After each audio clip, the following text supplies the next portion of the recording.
So moving on to this second portion, which is Sufi traditions, Bhakti saints, Bhakti philosophers, their philosophies, their contributions, and Bhakti movements, their inspiration for India's national movement, everything we have seen.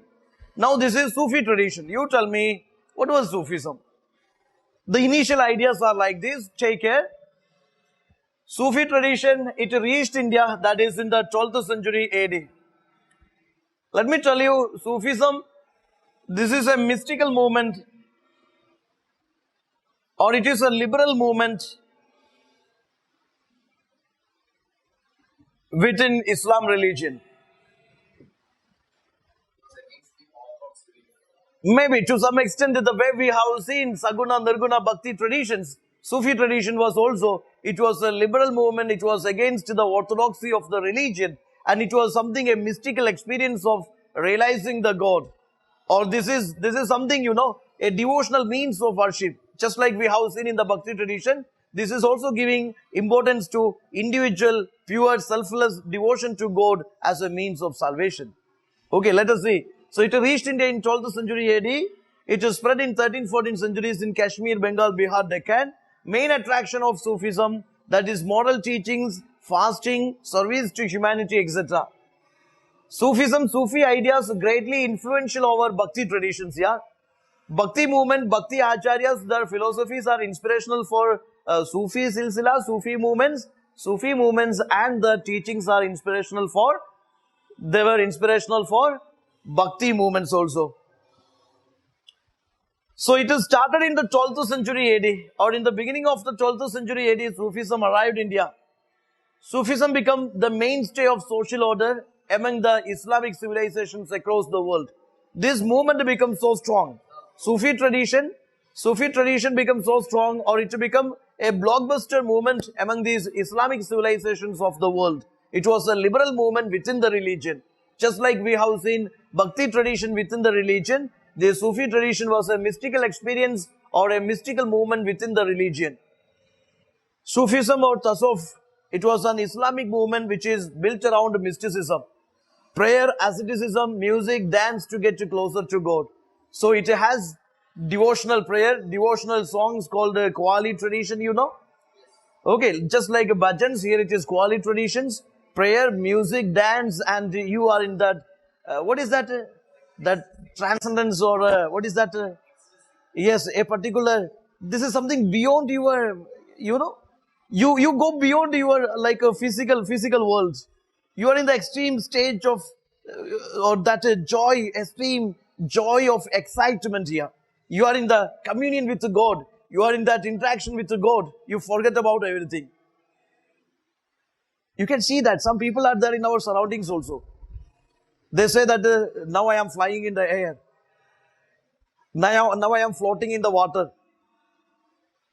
Sometimes you can see that they are caught, arrested and sitting in the police bench. Am I right? Drug addictions. Drug addicts also say that, yes, I am in a Sufi movement mood, I am in a Bhakti mood and I am floating in the air, I am like this and that. But this is not with any drugs and not any, they are not, consuming alcohol or drugs, anything, They are in that particular stage, a stage of, you said it, that particular stage where you forget everything, you are in this communion with God. Ecstatic state of consciousness. This is a mystical self-transcendence. The terminology is very important. These terms are very important. When you write the mains answer, use exactly the terms to describe the meaning of Sufism or this the concept in Sufism. Okay, this is Sufism. It is individual interaction with God, or you could see that this is selfless devotion to God by singing, dancing. You reach that particular. Yes, ecstatic state of consciousness or a mystic self-transcendence. That extreme state of joy, of excitement. You are in connection with, interaction with God. It focuses on renunciation of worldly things. You forget about everything. You reject your material possessions, yeah? No material, because it believes, just like Bhakti traditions, it also believes the material possessions, that may lead to desires leading to sorrows. Am I right? Buddha also said the same thing. You could see that UPSC may ask the question in the mains also. How the Sufi, Bhakti, teachings synchronized with each other. How they are similar to each other, or what are the differences, similarities among them. How they contribute to this medieval India's renaissance. Yes, they complemented each other, yeah. The teachings, you can see that Bhakti, Sufi traditions, the best they taken for each other. So they rejected these worldly possessions and worldly things. Focus is on purification of the soul, which is essential for achieving salvation, or which is essential for, getting connected with God. Purification of the soul. Focus is on universal brotherhood, love, religious toleration, and social service, or service to humanity, service to God. These are some things which attracted the people to Sufism.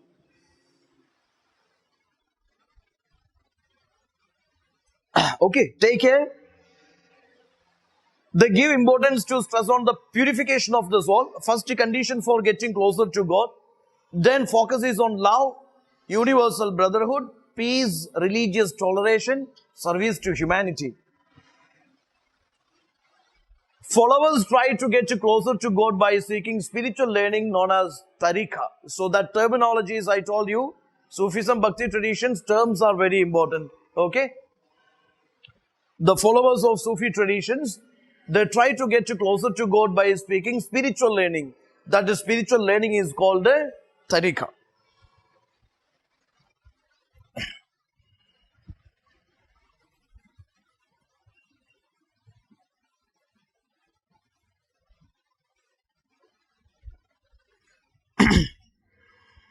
Is that a word? Fine.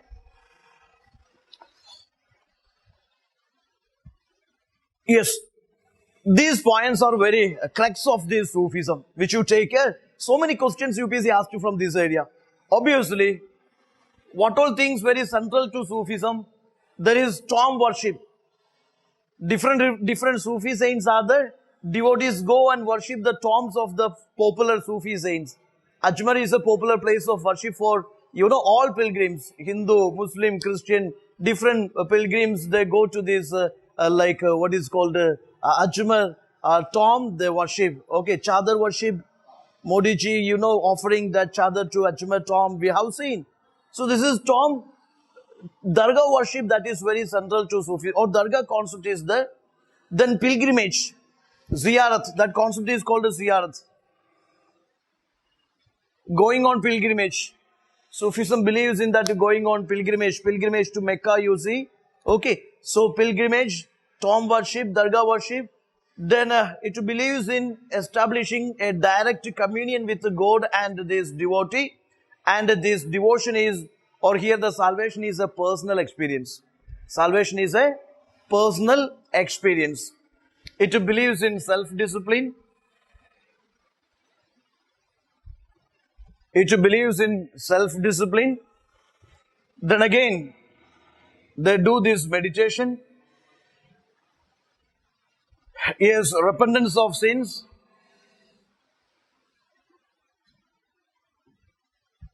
Then performance of prayers.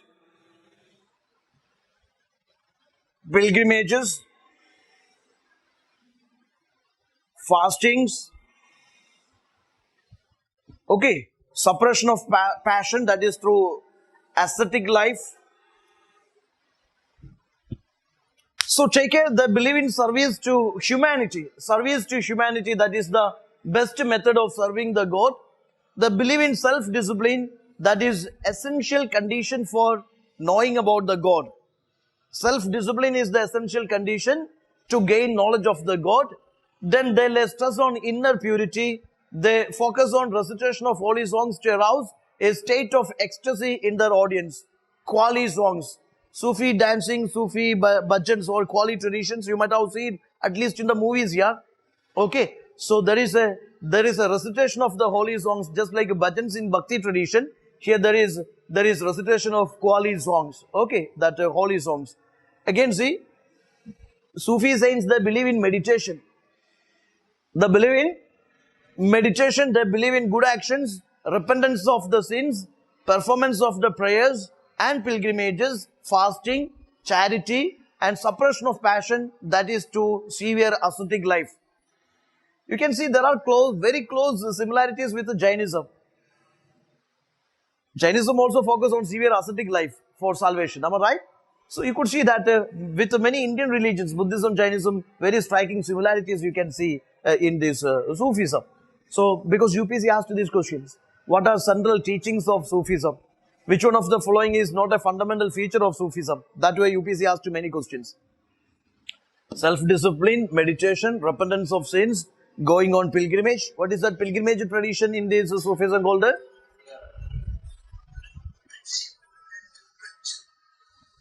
Yes, that is ziyarat.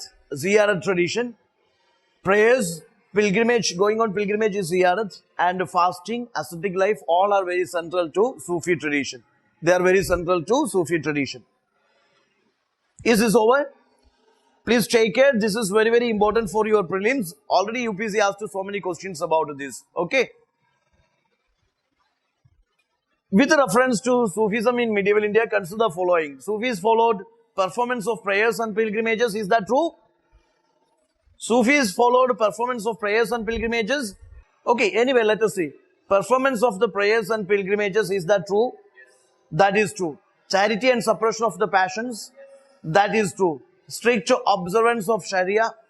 Sharia law is the Islamic law, Orthodox law. That is not there in Sufi tradition. Self-discipline. Yes, your answer will be 1, 2 and 4 only. Delhi is the answer.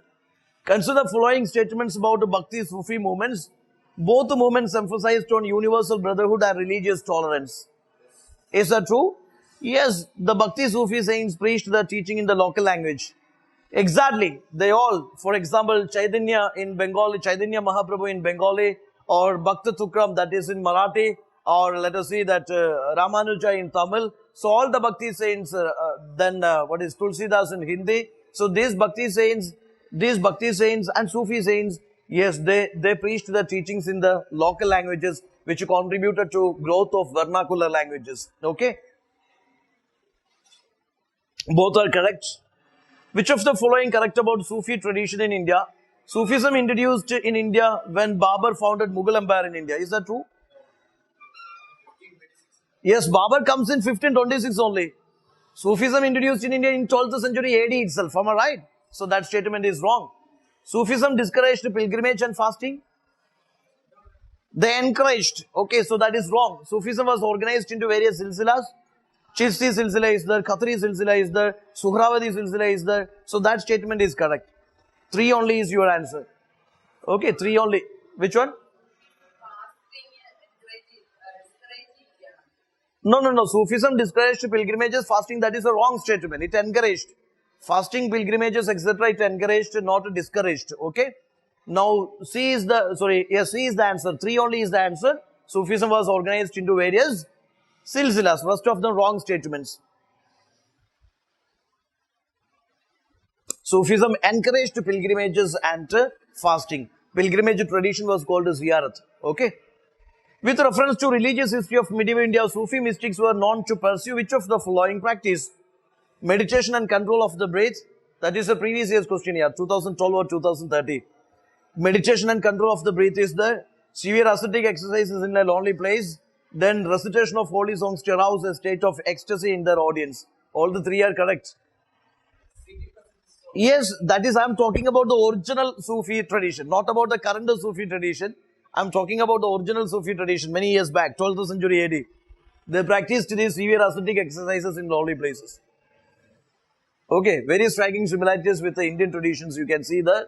So anyway, 1, 2, 3, all are correct here. Your answer is D. D is your answer. Fine, this is the way, take care. When you do each portions, this is very, very important that you have to practice the previous year's questions and UPSC standard model questions also. Okay, Sufism is again very, very important. Have an idea what all central teachings of Sufism. Okay, then you have to focus upon various silsilas of Sufism. Silsila hai silsila, you know. Okay, so that silsilas you have to practice. Different silsilas are there. That is not, this is different silsila. These are different Sufi orders. Okay, Chishti silsila, Suhravadi silsila, Khadri silsila, the great Sufi saints of each silsila, the teachings, contributions, etc. very important.